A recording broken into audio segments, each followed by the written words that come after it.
মৰমৰ ছাত্ৰ-ছাত্ৰীসকল, আজি আমি যোৱাহৰ নবোদয় বিদ্যালয়ৰ ৬ষ্ঠ শ্ৰেণীৰ নামভৰ্তি বিভাগীয় প্ৰৱেশ পৰীক্ষাৰ মেথছৰ অনুপাত আৰু সমানুপাতৰ যিটো অধ্যায় আছে সেই অধ্যায়টোৰ আমি দুটামান প্ৰশ্নোত্তৰ কৰি দিবলৈ লৈছো।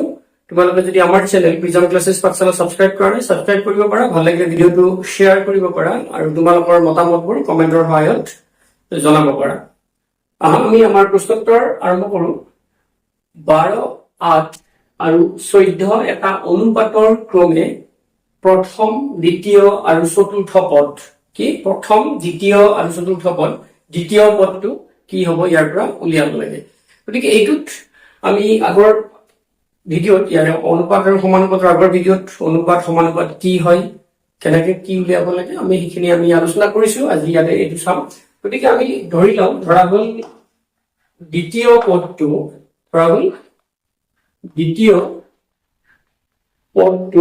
আমি কি ধৰি লৈছো, x বুলি ধৰি লৈছো। দ্বিতীয় পদটো x। যদি চাৰিটা, এতিয়া প্ৰথম তাৰ মানে এতিয়া কি হ'ল 12, এইটো প্ৰথম পদ, দ্বিতীয় পদটো কি x আৰু কি তৃতীয় পদটো 8 আৰু চতুৰ্থ পদটো 14।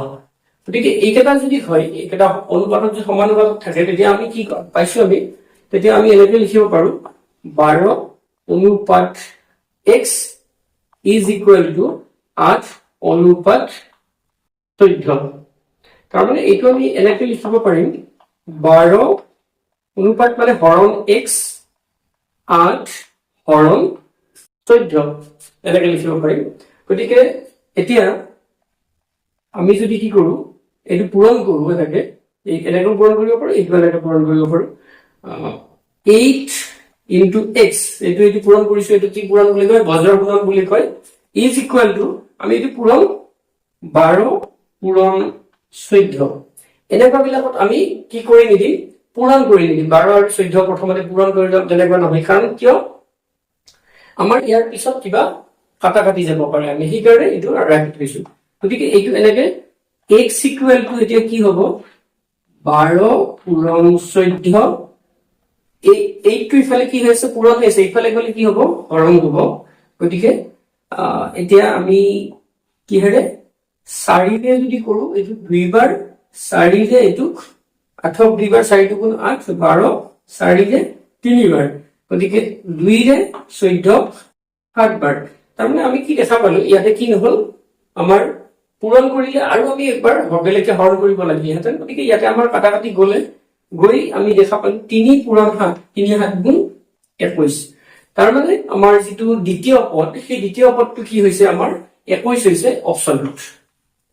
নিশ্চয় বুজি পাইছা। গতিকে আমি কি কৰি লম, এনেকে এই কথাটো মনত ৰাখিলে হ'ল, প্ৰথম পদ হৰণ দ্বিতীয় পদ ইজ ইকুৱেল টু তৃতীয় পদ হৰণ চতুৰ্থ পদ, যিটো আমাৰ সমানুপাত।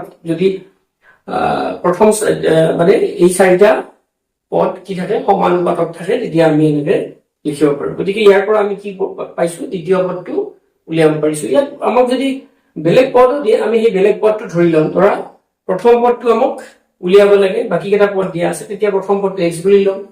বা তৃতীয় পদটো উলিয়াব লাগে, আমি তৃতীয় পদটো তেতিয়া x বুলি লম। বা চতুৰ্থ পদটো উলিয়াব লাগে, তেতিয়া আমি চতুৰ্থ পদটো x বুলি লম। এইটো আমি এনেকে কি কৰিম, পদ বিলাক উলিয়াম, সমানুপাতত থাকিলে পদ বিলাক। এইবাৰ চাবা, 36 x 16 সমানুপাতত আছে, x ৰ মান হ'ব, x ৰ মানটো হ'ব, আমি ইয়াৰ পৰা উলিয়াব লাগে। গতিকে 36 is to x is equal to x is to 16। তাৰমানে আমি ইয়াৰ পৰা কি উলিয়াব পাৰো, 36 হৰণ x is equal to x হৰণ 16। গতিকে ইয়াৰ পৰা আমি কি উলিয়াম, x into x বজ্ৰ গুণন কৰিলো, x square is equal to 36 into 16। গতিকে আমি এইটো আগৰটোৰ আমি পূৰণ নকৰো, আগতে কিবা যদি আমাৰ কাটা কাটি যায় নে কি হয় আমি চাই লম। গতিকে আমি এইটো কি নকৰিম,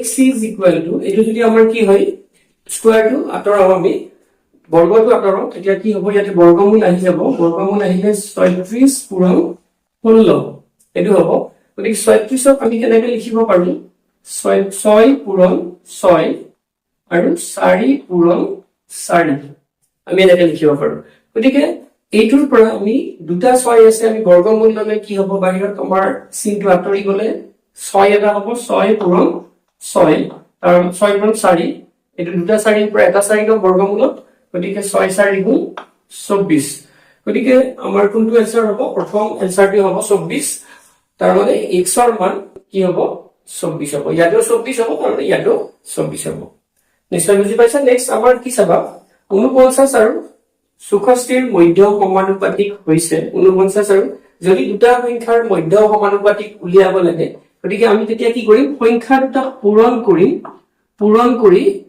তাৰ কি লম বৰ্গমূল ললে এই সংখ্যা দুটাৰ কি হ'ব মধ্য সমানুপাতিক হ'ব কি কৰিম আমি সংখ্যা দুটা পূৰণ কৰি তাৰ বৰ্গমূল উলিয়াম গতিকে আমি তোমালোকে এটা কি নকৰিবা ভুল নকৰিবা এইটো পূৰণ কৰিব নাযাবা প্ৰথম আমি তাক ভাঙিব পাৰোনে চাম তাক কি ভাঙিম গতিকে এইটো 49 মানে কি 7 পূৰণ 7 আৰু 64 মানে কি 8 পূৰণ 8 তোমালোকে যদি এইটো পূৰণ কৰিব গৈ তাৰ পৰা বৰ্গমূল উলিয়াব যোৱা সেইটো বেছি টান হ'ব কিন্তু এইটো মুখে মুখেও কৰিব পাৰিবা আৰু আমাৰ ইয়াতে অকল তোমালোকৰ পৰীক্ষাত কি হ'ব অকল তুমি অংকটো কৰিব পাৰিলে নহব অংক কিমান সোনকালে অংক বা তোমাৰ পেপাৰখন কুৱেশ্যন পেপাৰখন কিমান সোনকালে কৰিব পাৰা সেইটো এটা কথা থাকিব কাৰণ তোমাৰ গোটেইখিনি যেতিয়া কভাৰ কৰিব পাৰিবা তেতিয়া তোমাৰ মাৰ্কসটো বেছি পাবা আৰু মাৰ্কসটো বেছি পালে আমাৰ কি হ'ব তোমালোকে এডমিশন পোৱাৰ কাৰণে সেইটো সুবিধা হ'ব গতিকে আমি সেইটোও চাব লাগিব এনে আমি কৰি গলে নহব তাৰমানে আমি কেৱল অংকবিলাক তোমালোকে এটা কথা মন কৰিবা অংক কিমান প্ৰেক্টিছ কৰিছা দিনটোত কিমান কৰিছা সেইটোতকেও অংকবিলাক কেনেকৈ কৰিছা তাৰ তোমালোকে এটা অংক কৰোঁতে সেইখিনি তোমালোকে কি কৰিছা নিজে কিমান চিন্তা কৰিছা নে কৰবাত চাই লিখিছা সেইটোতকেও কি কৰিবা তোমালোকে অংকটো পাতাৰ পিছত নিজে সেইটো কি কৰিব লাগে নিজে চিন্তা কৰিব লাগে এটা অংকত তোমাৰ চিন্তা কৰোঁতে এটা অংকত আধা ঘণ্টাও যাব পাৰে কিন্তু সেইটোত যিটো কামত আহিব তোমাৰ তুমি যদি কৰবাত চাই কৰা তাৰ কামটো ইমান নহব তুমি 10টা অংক কৰিলা বুলি আধা ঘণ্টাতে লাভ নহব কাৰণ আমাৰ গোটেই উদ্দেশ্যটো কি আমাৰ পঢ়া শুনাৰ উদ্দেশ্য বা এইবিলাকৰ উদ্দেশ্য পৰীক্ষা পাতাৰ এইবিলাকৰ উদ্দেশ্যই হ'ল কি আমাৰ যাতে ব্ৰেইনটোৰ মগজুৰ ক্ৰমক বিকাশটো বেছি হয় মগজুৰ বিকাশ সেইকাৰণে আমাৰ এইবিলাক আচলতে কি এক্সাৰসাইজ একোটা ব্যায়াম মগজুৰ মানসিক ব্যায়াম চোৱা গতিকে এইটোৰ পৰা আমি দুটা হাতৰ পৰা কি পাম এটা হাত পাম পূৰণ 8 পূৰণ 8 আমি দুটা হাতৰ পৰা এটা হাত লৈছো পাম যেতিয়া বৰ্গমূলটো উঠাই দিম এই বৰ্গমূল চিহ্নটো উঠাম তেতিয়া গতিকে 7 8 গুণ 56 গতিকে আমাৰ এনসাৰ কোনটো হ'ব 3 নম্বৰ যিটো এনসাৰ আছে 3 নম্বৰ এনসাৰটো হ'ব গতিকে নিশ্চয় বুজি পাইছা আমি অনুপাত সমানুপাতৰ ধাৰণাটো আমি দিবলৈ চেষ্টা কৰিলো আগৰ ভিডিঅটো কৈছো আমি আৰু এইটো ভিডিঅত আমাৰ কি কৰিলো আমি আমাৰ কিছুমান অংক দিলো আমাৰ সমাধান কৰি দিলো তোমালোকে বেলেগ বেলেগ ধৰণৰ অংকবিলাক চাবা আজিলৈ আমি ইমানতে সামৰিছো ধন্যবাদ